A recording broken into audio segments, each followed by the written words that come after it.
அமைச்சரவையில் இருக்கிற எல்லா அமைச்சருக்கும் அவர் தான் மவுத் பீஸ் மினிஸ்டரா இருக்கிறாரு, மல்டி டேலண்டட் மினிஸ்டரா இருக்காரு. அதெல்லாம் சிறப்பு. மெடிக்கல் படிக்காதீங்க, கார்பெண்டர் ஆகுங்க, பிளம்பர் ஆகுங்கன்னு திடீர்னு கேரியர் கைடன்ஸ் கொடுப்பாரு. திடீர்னு அவரே மேகதாது அணைக்கும் பேசுவாரு. தன்னுடைய துறையை சேர்ந்த ஒரு சிஎம்டி வெளியிட்டிருக்கிற அறிக்கையை கூட தெரியாமல் பேசுகிறார். எந்த புகாரும் வரலங்கிறார். வைட்ஸ்பிரெட் கம்ப்ளைண்ட்ஸ் தான் அவர் அருண்ராய் ஐஏஎஸ் சொல்றாரு. ஆனா அவர் எந்த புகாரும் வரவில்லை, ஆனால் நாங்களாக ஆய்வு செய்கிறோம் அப்படிங்கிறார். எங்கள் தொகுதியை சேர்ந்தவர் மாத்திரமல்ல, ஒட்டுமொத்தமாக திராவிட முன்னேற்ற வாக்களித்த தமிழ்நாட்டு மக்களுக்கு குரல் கொடுக்க வேண்டிய அவசியம் இருக்கிற காரணத்தினால் எங்களுடைய தலைவர் இந்த மின்சார பிரச்சனைக்கு அறிக்கை விட்டிருக்கிறார். அந்த அறிக்கைக்கு பதிலளிப்பதற்கு முறையான பதில் இருந்தால் பேசட்டும், இல்லைன்னா விஜய் மாதிரி ஒரு வாய் மூடி மௌனமாக இருந்துவிட்டு போகட்டும். During the month of July, Tamil Nadu electricity board has decided to do a re-inspection of high variation in consumption cases through responsible senior officers. இப்போ வாட்ஸ்அப்பில் வந்ததுன்னா அதை படிக்க முடியாதா? இதை வச்சு நான் சொல்லக்கூடாதா? ஒரு பொறுப்பான அமைச்சர் கேட்ட கேள்விக்கு பதில் சொல்லாமல் ரொம்ப எப்பயும் அவர் எதிராளிகளை எல்லாரையும் ரொம்ப குறைவாக மதிப்பிடுகிறார். திராவிட முன்னேற்ற கழகத்தின் தலைவருடைய வரலாறு கொஞ்சம் அவர் தெரிஞ்சுக்கணும். அவர் வயது என்ன, அரசியல் அனுபவம் என்ன, அவர் வகித்த பதவிகள் என்ன, இதெல்லாம் தெரிஞ்சுக்கிட்டு பேசணும். இன்றைக்கு நிர்மல்குமாருக்கு ஒரு வாய்ப்பு கிடைத்திருக்கிறது, அமைச்சராக இருக்கிறார், அதில் பணியாற்றட்டும், வாழ்த்துக்கள். ஆனால் அதை விடுத்துவிட்டு எங்கள் தலைவரை பார்த்து வாட்ஸ்அப்பில் வந்த செய்தியெல்லாம் வைத்துக்கொண்டு பேசுவதாக சொன்னால் அது முறையாக இருக்காது. ஏன்னா நிர்மல்குமார் ஒரு மல்டி டேலண்டட் பர்சன். அந்த அமைச்சரவையில் இருக்கிற எல்லா அமைச்சருக்கும் அவர் தான் மவுத் பீஸ் மினிஸ்டராக இருக்கிறாரு, மல்டி டேலண்டட் மினிஸ்டராக இருக்காரு. அதெல்லாம் சிறப்பு. மெடிக்கல் படிக்காதீங்க, கார்பெண்டர் ஆகுங்க, பிளம்பர் ஆகுங்கன்னு திடீர்னு கேரியர் கைடன்ஸ் கொடுப்பாரு. திடீர்னு அவரே மேகதாது அணைக்கும் பேசுவார், சட்டத்துறைக்கு பேசுவார், அவர் துறையில் சில செய்திகளை தெரியாதுன்னு சொல்லுவார். இப்படி ஒரு அமைச்சர் தன்னுடைய வேலைகளை விடுத்து தன்னுடைய மற்ற பணிகளை பார்க்கின்ற சுமை காரணமாக வேணுமோ தன்னுடைய துறையை சேர்ந்த ஒரு சிஎம்டி வெளியிட்டிருக்கிற அறிக்கையை கூட தெரியாமல் பேசுகிறார். எந்த புகாரும் வரலங்கிறார். வைட்ஸ்பிரெட் கம்ப்ளைண்ட்ஸ் தான் அவர் அருண்ராய் ஐஏஎஸ் சொல்றாரு. ஆனால் அவர் எந்த புகாரும் வரவில்லை, ஆனால் நாங்களாக ஆய்வு செய்கிறோம் அப்படிங்கிறார். அப்புறம் சொல்றாரு, போன வருஷம் கூட இருந்தது, இப்போ 9,50,000 கனெக்ஷன்ஸ் தான் இப்போ இந்த பிரச்சனை வந்ததுங்கிறார். கடந்த காலங்களில் நீங்கள் இதெல்லாம் புகார் சொல்லி தான் இன்றைக்கு ஆட்சி மாற்றம் வந்திருக்கிறது. நீங்கள் சொன்ன மாற்றம் வந்திருக்கிறது. மாற்றம் வந்த பிற்பாடு திருப்பி நாங்கள் அப்போவோட இப்போ கம்மியாக இருக்கிறோம்னா, நீ தப்பே நடக்காதுன்னு சொன்னீங்க, செய்து விட்டு அதுக்கு எங்களுக்கு கம்மியாக இருக்குனார். ரைட். ஆனால் அப்புறம் சொல்றாரு, புகாரே வரவில்லை, ஆனால் நாங்களாக 3.5 லட்சம் கனெக்ஷன்ஸை ஆய்வு செய்ய சொல்லியிருக்கிறோம் அப்படிங்கிறார். இது என்ன கூத்துது? கம்ப்ளைண்ட்டாக வராதான், இவங்களே பில்லை போடுவாங்களாம், இவங்களே கம்ப்ளைண்ட் வராமல் அதை விசாரிப்பாங்களாம். இந்த சினிமாவில் சொன்ன மாதிரி இவங்களே கொண்டு வைப்பாங்களாம், இவங்களே எடுப்பாங்களாங்கிற கதையா ஒரு அளவில்லாமல் போய் கொண்டிருக்கிறார் நிர்மல்குமார் அவர்கள். முதல்ல அவருக்கு நான் வைக்கின்ற வேண்டுகோள், மின்துறை என்பது ஒரு மிகப்பெரிய துறை. அந்த துறையில் என்னென்ன டிவிஷன்ஸ் இருக்குது, அதெல்லாம் எப்படி இயங்குது, அதில் இருக்கிற பிரச்சனைகள் என்ன, இதெல்லாம் ஒரு மாதம் 2 மாதம் அவர் எடுத்துக்கிட்டு ஆய்வு செய்து கொண்டு பிறகு இந்த பேட்டி கொடுக்கலாம் வரணுங்கிறது தான் என்னுடைய வேண்டுகோள். அவர் ஆட்சி அமைந்த அன்று இந்த பதவி அவர் ஏற்ற நாள்லேருந்தே பார்த்தீங்கன்னா பேட்டி கொடுத்துக்கிட்டே இருக்கார். கரண்ட் கட்டுக்கு காரணம் என்னன்னு நாடே போராடுது அப்படின்னு கேட்டால் ஒவ்வொரு நாளும் ஒரு காரணத்தை சொன்னார். ஒரு நாள் அந்த துறையில் இருக்கிற அதிகாரிகளே சதித்து செய்கிறார்கள்னார். அப்புறம் திமுகவை சேர்ந்தவர்கள் ஃபியூஸ் கேரியரை பிடிக்கிட்டு போயிட்டாங்க, திருடிட்டு போயிட்டாங்கிறார். அப்புறம் மெயின்டெனன்ஸில் தான் பிரச்சனை அப்படிங்கிறார். இப்படி அவருக்கு வர்ற வாட்ஸ்அப் செய்தியை வைத்து கொண்டு பேசி கொண்டிருக்கிறார். ஒரு ஆய்வை முழுமையாக செய்து எங்கே பிரச்சனை இருக்குன்னு பார்த்தாலே இந்த பிரச்சனையெல்லாம் வராது.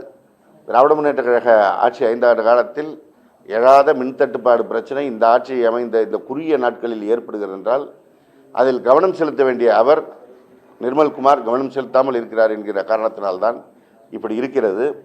எனவே மற்றவர்களுக்கு அறிவுரை சொல்வது, ஏகடியம் பேசுவது, நக்கல் பேசுவது, நையாண்டி பேசுவதை விட்டு ஆக்கப்பூர்வமாக அவர் செயல்பட்டால் முறையாக இருக்கும்.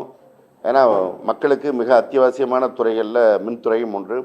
ஒவ்வொரு நிமிடமும் கரண்ட் இல்லைன்னா அதனால் வர்ற பிரச்சனையில் பாதிக்கப்படுகிறவர்கள் சொல்கிறார்கள். 2 நாட்களுக்கு முன் கோவை பகுதிக்கு நான் சென்று இருந்தேன். அங்கே தொழில் செய்யக்கூடியவர்கள்லாம் சொல்கிறாங்க, தொழிலுக்குலாம் இது வரைக்கும் நாங்கள் பவர் கட் பார்த்ததில்லை, இப்போ பார்க்குறோம், எப்போ போகுது எப்போ வருதுன்னு தெரியல அப்படிங்கிறாங்க. முதல்ல இதெல்லாம் அவர் போய் பார்த்து மற்றவருடைய பிரச்சனையை ஆய்வுக் கூட்டங்கள் நடத்தி தெரிந்து கொண்டு நடவடிக்கை எடுத்தால் நலமாக இருக்கும். எனவே முன்னுக்கு முன் வேணாக அவரே பேசுகிறது, கம்ப்ளைண்ட் வரலங்கிறது, கம்ப்ளைண்ட் வந்ததை மறைக்கிறது, இதெல்லாம் தேவையில்லை. இதை ஒளிவு மறைவில்லாமல் சிஎம்டி கொடுத்த அறிக்கையை வைத்தே அவர் சொல்லலாம். சிஎம்டி அப்படி அறிக்கை கொடுத்துருக்கிறார், எங்களுக்கு கம்ப்ளைண்ட் வந்ததுனால தான் அவர் சிஎம்டி ஒரு அறிக்கை கொடுத்துருக்காரு, அதனால் நாங்கள் ஆய்வு செய்கிறோம்னு சொல்லலாம். இதை மறைத்து பேசி அவர்கள் என்ன சாதிக்க போகிறார்கள் என்று தெரியவில்லை. ஒட்டுமொத்தமாக இந்த ஆட்சி எல்லாவற்றையும் மறைத்து திரை போட்டு விட்டு நடத்தி விடலாம் என்று நினைக்கிறார்கள். அதில் ஒரு பகுதி தான் இது. முதலமைச்சர் எவ்வழியோ அமைச்சர்கள் அவ்வழியே. அவர் எதற்கும் வாய் திறப்பது கிடையாது, பதில் சொல்வது கிடையாது. பொதுமக்களுடைய அன்றாட பிரச்சனைகள், அவசியமாக தீர்க்கப்பட வேண்டிய பிரச்சனைகள்னு பலதும் இன்றைக்கு பிரச்சனையாக தான் இருக்குது. ஒரு ஆட்சி அமைந்து 6 மாத காலத்திற்கு அவங்களுக்கு விமர்சனம் செய்யக்கூடாதுன்னு இவங்க சொல்கிறாங்க. நாங்களும் செய்யலை. ஆனால் ஒவ்வொரு நாளும் பாதிக்கின்ற பிரச்சனைகளை விமர்சனம் செய்யாமல் வேடிக்கை பார்த்து கொண்டு இருக்க முடியாது.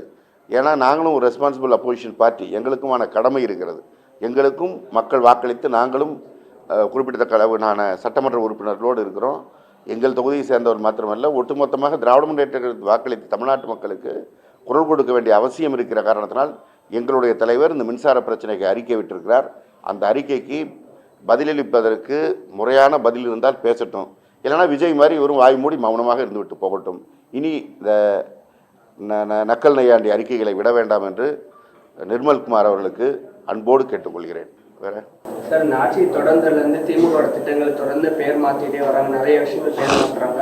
இப்போ பார்த்தீங்கன்னா போக்குவரத்து துறையிலே அந்த லட்சணை கலர் எல்லாமே அந்த டிவிக்கு விட கொடியிலே இது பண்ணுறாங்க. அந்த பஸ்ஸும் அதே கலர்லேயே கொண்டு வர மாதிரி இருக்காங்க. பேர் அதாவது அவங்களால எதுவும் செய்ய முடியல. ஆனால் திராவிட முன்னேற்ற கழகத்தின் ஆட்சியினுடைய சாதனைகள் மக்கள் மனதிலிருந்து இதெல்லாம் பேர் மாற்றினால் அகற்றிடலாம் அவர் நினைக்கிறாரு. ஏதோ ஒரு மாற்றம் வேண்டும் என்று ஒரு 35% பேர் வாக்களித்தார்கள். அது கடைசி ஒரு 3 நாளில் ஒரு 10% பேர் ஒரு மனமாற்றத்தால் ஏற்பட்டது தான் இது. அதனால் ஏதோ இவருக்கு ஏகோபித்து 234 தொகுதியும் கையில் கொடுத்து தமிழ்நாட்டையே திருப்பி அந்த பக்கமாக வைக்க சொல்லி சொன்னதான் நினச்சிக்கிட்டு நான் முதல்வன் பேரை மாற்றுறாரு. முதலமைச்சர் காலை உணவு திட்டத்தை பேரை மாற்றுறாரு. அப்போ என்ன தெரியுது, முதலமைச்சர்னாலே கழகத் தலைவர் மாண்புமிகு மு.க. ஸ்டாலின் அவர்கள் பெயர் தான் அவருக்கே ஞாபகம் வருது, விஜய்க்கே. அதனால தான் முதல்வன்கிற பேர்லாம் எடுங்கிறார். தாய்மானவன் திட்டம் அப்படின்னா அவரை தான் ஞாபகம் வருது இவருக்கு, விஜய்க்கு. இப்படி ஒவ்வொரு இடத்திலும் தங்களுடைய இயலாமையை மறைப்பதற்கு திராவிட முன்னேற்ற கழகத்தின் திட்டங்களை மறைத்தால் போதும் அப்படின்னு அவர் நினைக்கிறார். அதே போல் இந்த கலர் மாற்றுறது, பேர் மாற்றுறது, இதன் மூலமாக மக்கள் மனதில் இடம்பெறலான்னு நினச்சா மக்கள் இதற்கு கடும் எதிர்வினை தான் ஆற்றுவாங்க. மக்கள் அமைதியாக இருக்கிறாங்க அப்படின்னு அவர் நினச்சிட்டு இருக்கார். மக்கள் அமைதியாகலாம் இல்லை. அவங்கவுங்க அங்கங்கே மின்சார பிரச்சனைக்கு போராடின மாதிரி ஒவ்வொரு இடத்திலும் இந்த தாவேகாவினர் செய்கின்ற பாலியல் லூட்டிகளுக்கு எதிராக போராடி கொண்டிருக்கிறார்கள். அவர்களுடைய குரலை எழுப்பி கொண்டு தான் இருக்கிறாங்க. அந்தந்த பகுதி நடந்து கொண்டிருக்கிறது. எதிர்கட்சிகள் இந்த 6 மாத காலத்திற்கு இவர்களை சொல்லியிருக்கிறாங்களேன்னு பெரும் போராட்டம் அறிவிக்காமல் இருக்கிறனால இவர் ஏதோ இவருக்கு எதிர்ப்பே இல்லாத போல நினைத்து கொண்டு இந்த பணியெல்லாம் செய்கிறார். குறிப்பாக இந்த பேருந்துக்கு கலர் மாற்ற போகிறோம், பேருந்துடைய துறையில் இருக்கிற வெப்சைட் கலரை மாற்றுறது, இதெல்லாம் செய்தால் இதெல்லாம் ஒரு நிமிஷத்து வேலை. ஆட்சி மாற்றம் மீண்டும் வருகின்ற பொழுது அப்புறம் இதெல்லாம் மாறதான் போகிறது. மக்கள் மனதில் எதை செய்தால் இடம் பிடிக்கலாம்னு பார்ப்பது தான் ஒரு ஆட்சியாளராக பொதுமக்களால் அமர்த்தப்பட்டவர்களுடைய எண்ணமாக இருக்க வேண்டும். இப்போ எங்கள் தலைவர் கொண்டு வந்திருக்கின்ற திட்டங்கள் காலை உணவு திட்டமாக இருந்தாலும், புதுமை பெண் திட்டம், தமிழ் புதல்வன் திட்டம், மகளிர் உரிமை தொகை திட்டம், இந்த திட்டம்லாம் என்றைக்கு மக்கள் கேட்டாலும் சொல்லுவாங்க இது மாண்புமிகு மு.க. ஸ்டாலின் அவர்கள் கொண்டு வந்த திட்டம்னு. தமிழ்நாட்டுக்கு யார் தமிழ்நாடுன்னு பேர் வைத்ததுனால் பேரறிஞர் அண்ணா வைத்தார் அப்படின்னு தான் எல்லாரும் சொல்லுவாங்க. இது போன்று இடஒதுக்கீடு பிரச்சனை யார் தமிழ்நாட்டினுடைய இன்றைய முன்னேற்றத்துக்கு காரணமாக தலைவர் கலைஞர் தான் சொல்லுவாங்க. இப்படி செய்து தான் பெயர் எடுக்க வேண்டும், பெயர் மாற்றியோ கலர் மாற்றியோ பெயர் எடுக்க வேண்டும் என்று நினைத்தால் மக்கள் காத்திருப்பார்கள். இன்றைக்கு ஒன்றிய அரசாங்கம் இப்படி தான் 12 ஆண்டு காலமாக தங்களுக்கு எதிராக பெரிய குரல் இல்லை அப்படின்னு நினச்சாங்க. இன்றைக்கு ஒரு பெரிய கடும் பிரளயம் ஏற்பட்டிருக்குது. அதுபோல் ஒரு சந்திப்பு சூழலில் தான் விஜயும் சந்திக்க வேண்டிய நிலை வரும். கிடைக்கல, விவசாயிகள் போராடுறாங்க. தமிழ்நாடு அரசோட செயல்பாடு எப்படி இருக்குன்னு நினைக்கிறீங்க? முதலமைச்சர் கர்நாடகா கர்நாடகா முதலமைச்சர் வேறொரு செய்தி சொல்றாங்க. ஸோ இந்த விவகாரம் தமிழ்நாடு அரசு எப்படி எதிர்பார்க்குறாங்க? இல்லை, இதை கண்டித்து தான் எங்களுடைய கழகத் தலைவர் அவர்கள் கழகத்தின் சார்பாக எதிர்க்கட்சி தலைவர் மாண்புமிகு இளந்தலைவர் உதயநிதி ஸ்டாலின் அவர்கள் தலைமையில் தஞ்சையில் போராட்டத்தை அறிவித்திருக்கிறார்கள். டெல்டா பகுதி விவசாயிகள் மாத்திரமல்ல, ஒட்டுமொத்த தமிழகத்தின் விவசாயிகளுமே இன்றைக்கு தமிழ்நாடு அரசு அறிவித்த கடன் ரத்து பிரச்சனைகளை பல குழப்பங்களை செய்து அவருடைய எதிர்ப்பை பெற்றிருக்கிறார்கள். காவிரி பிரச்சனையை முறையாக கையாளாமல் இன்றைக்கு தஞ்சை பகுதியே காய்ந்து போய் கிடைக்கிறது, டெல்டா மாவட்டங்கள் காய்ந்து கிடக்கிறது. அதை கண்டித்து தான் இந்த ஆர்ப்பாட்டம் அறிவிக்கப்பட்டிருக்கிறது. இதில் மேகதாது பிரச்சனைக்காக கர்நாடகாவுக்கு பிரதமர் விஜய் போகிறாருன்னு சொன்னது அவருடைய அமைச்சரவையில் வேளாண் துறை அமைச்சராக இருக்கிறவர் தான் சொன்னார்.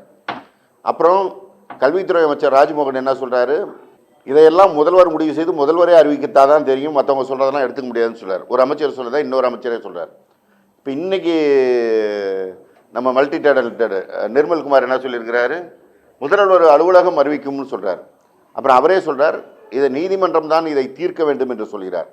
நீதிமன்றம் தான் தீர்க்க வேண்டும் என்றால் விஜய் கர்நாடகா போக வேண்டிய அவசியம் என்ன? ஒரு சட்டத்துறை அமைச்சர் நிர்மல்குமாருங்கிற ஒரு வெறும் மின்துறை அமைச்சர் மாத்திரமல்ல, சட்டத்துறை அமைச்சர். அப்போ அவர் சட்டத்துறையில் ஆலோசித்து தான் சொல்லணும் இது நீதிமன்றம் மூலம் தான் தீர்க்க முடியும் என்று. அப்போ அவர் அதை முதலமைச்சர்கிட்ட சொல்லியிருக்கணும்ல, போகணான்னு. அடுத்தது நாங்கள் போகிறோம்னு சொல்லலை, அந்த குழு பட்டியல் ஏன் வந்ததுன்னு தெரியலன்னு இவங்களே சொல்கிறாங்க. இந்த ஆட்சி அமைந்ததுலேருந்து எதுவுமே அதிகாரப்பூர்வமாக அறிவிப்பு கிடையாது.